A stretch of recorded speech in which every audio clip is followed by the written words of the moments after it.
ہمارے چینل سے جڑنے کے لیے قادری فین آفیشل کو ابھی سبسکرائب کریں۔ عزیزان گرامی وقار، آج عید کے ان لمحات میں یقیناً رمضان المبارک گزر جانے کے بعد خوشیوں کا دن ضرور ہوتا ہے، لیکن ساتھ ہی آج ہمیں قلق بھی ہے، غم بھی ہے ہمارے ان بھائیوں کا جو آج عید منانے کے لیے یا تو ہمارے ساتھ نہیں ہیں، ناحق جیلوں میں بند ہیں، کچھ بے قصور قیدی ہیں، اور بہت سارے وہ لوگ ہیں جن کے ہاں اسباب کی کمی ہے اور کوئی عید نہیں ہے ان کے ہاں۔ وہ فلسطین کا علاقہ ہو کہ شام ہو کہ یمن ہو کہ عراق ہو، ان کے ہاں کوئی عید نہیں۔ وہ کھلے میدانوں میں آج بھی ایک ایک روٹی اور بوٹی کے لیے ترس رہے ہوں گے۔ آج اس درد کے ساتھ ہم عید کے لیے حاضر ہیں اور بارگاہ مولا میں یہ عرض ضرور کریں گے کہ مولا، جہاں تو ہمیں نرم لقمے کھلا رہا ہے، حضور کی اس غریب امت پر بھی رحم فرما دے۔ ایک میرا ہی رحمت میں دعویٰ نہیں، شاہ کی ساری امت پہ لاکھوں سلام۔ آج عید کے دن جو کام کرنے کے ہیں، میرے مصطفیٰ کریم صلی اللہ علیہ وسلم کو راضی کرنے کا دن ہے۔ آج کے دن حضور فرماتے ہیں اللہ تعالیٰ کو سب سے زیادہ پسندیدہ جو عمل ہے، سب سے زیادہ پسندیدہ وہ دو عمل اللہ کو بہت پسند ہے آج کے دن۔ فرمایا میرے آقا صلی اللہ علیہ وسلم وہ دو عمل کیا ہے؟ حضور فرماتے ہیں پہلی چیز یہ ہے کہ اللہ رب العزت کی بڑائی بیان کرنا۔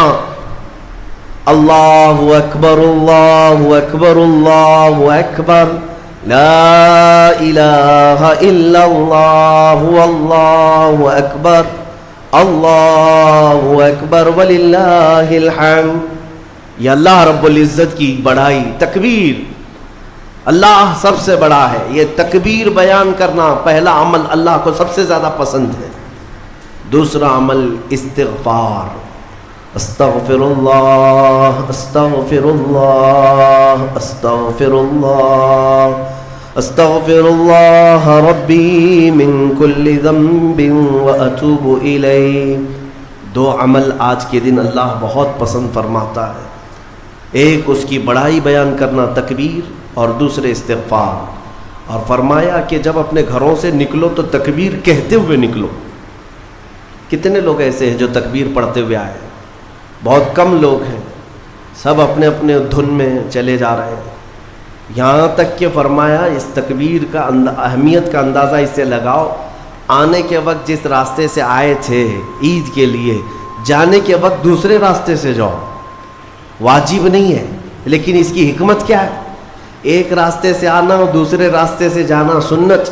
فرمایا گیا کہ جب تم ایک راستے سے تکبیر پڑھتے ہوئے آتے ہو تو اس راستے پر موجود جتنے مکان، پتھر، درخت ہیں وہ سب تمہاری تکبیر کی گواہی دیں گے۔ قیامت کے دن تمہاری تکبیر کی وہ گواہی دیں گے کہ مولا یہ ہمارے سامنے سے تیری بڑائی کرتا ہوا گزرا ہے۔ تو ہو سکے دوسرے راستے پر بھی گزرو تاکہ زیادہ سے زیادہ ان تمام چیزوں کو اپنی تکبیر کا گواہ بنایا جا سکے۔ تو اس سے اندازہ کریں کہ تکبیر آج کے دن بہت اہمیت کی حامل ہے، اور اسی تکبیر کی آج ضرورت بھی ہے مسلمان کو۔ اقبال نے بہت اچھے انداز میں کہا تھا، کفر دم توڑ دے گا ٹوٹی ہوئی شمشیر کے ساتھ، گر تم نکل آ جاؤ ایک بار نعرے تکبیر کے ساتھ۔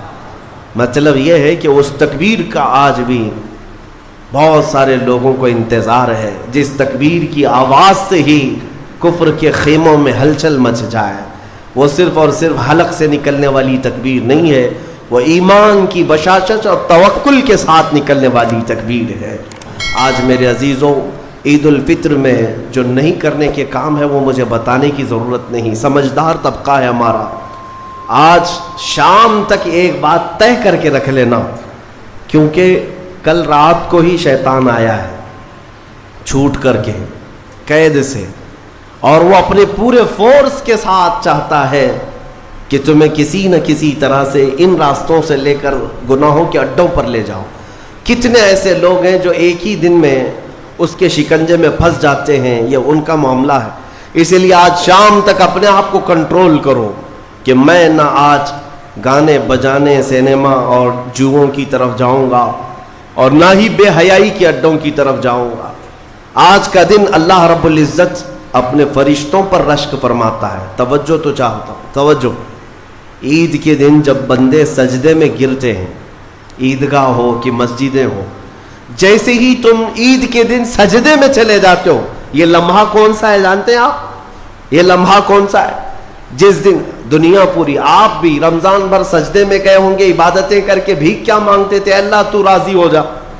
ہم یہاں مانگ رہے تھے، لیکن عید کے دن کے سجدے کے بارے میں فرمایا گیا جیسے ہی امت سجدے میں جاتی ہے، مولا سارے فرشتوں میں اعلان فرماتا ہے، فرشتوں آؤ دیکھو میرے بندے، میں ان سب سے راضی ہوں اور ان سب پر مجھے رشک آتا ہے۔ آج دنیا خوشیوں میں ڈوب کر کے عیاشی کرنا چاہتی ہے، لیکن میرے یہ بندے ہیں جو دنیا کو ترک کر کے میری بارگاہ میں سجدہ ریز ہیں۔ آج مولا رب العزت رشک فرماتا ہے فرشتوں پر۔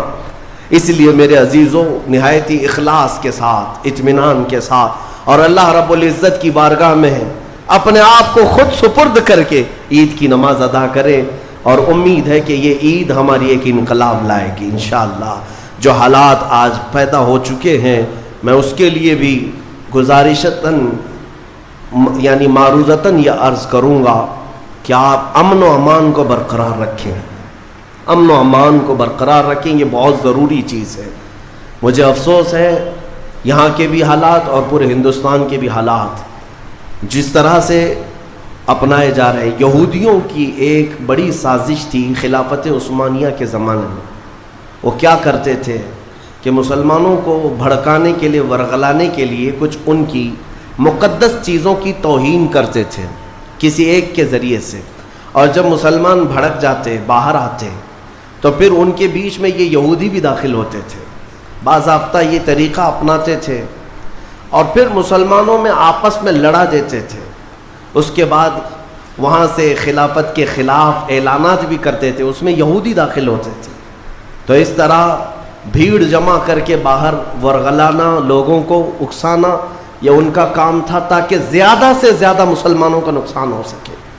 اسی لیے میں چاہتا ہوں کہ اپنے غم و غصے کا اظہار صرف بھیڑ سے نہیں ہوتا، جس میں اعلیٰ حضرت فاضل بریلوی رضی اللہ تعالیٰ عنہ نے بھی ارشاد فرمایا کہ مسلمانوں کو اس طرح سے کھلے طور پر کسی چیز پر جمع کر لینا جس سے خطرات لاحق ہوں ناجائز ہے۔ آپ ان چیزوں کا بہت خیال رکھیں کہ دشمن طاقتیں آج یہی چاہتی ہیں کہ تمہیں اکسا کر، ورغلا کر تمہارا زیادہ سے زیادہ نقصان کر سکیں۔ پچھلے 2 سال کا عرصہ گزر گیا، بنگلور میں بھی ایک حادثہ ہوا تھا، وائلنس ہوا تھا، غالباً رمضان کے موقع پر ہی 125 کے قریب نوجوان 2 سال سے ابھی تک جیلوں میں بند ہیں، کچھ چھوٹ گئے، کچھ ابھی تک باقی، اس میں کئی سافٹ ویئر انجینئر ہیں اندر بیٹھے ہوئے ہیں۔ تو یہ سب حالات دل کو دہلا دیتے ہیں۔ آپ امن و امان کو برقرار رکھیں، اور جب تک اپنے بڑوں اور بزرگوں کی طرف سے کوئی بات نہ آئے، آپ کوئی بھی چیز اپنے ہاتھ میں نہ لیں، اور اللہ کریم ہم سب کو ماحول میں امن و امان برقرار رکھنے کی توفیق عطا فرمائے، اور ظالموں کے شر سے مولا ہماری حفاظت فرمائے۔ جس طرح برے منصوبے تمہارے متعلق بنائے جا رہے ہیں، کریم خدا کی بارگاہ میں دعا ہے کہ مولا ان تمام منصوبوں کو تو خاک میں ملا دے،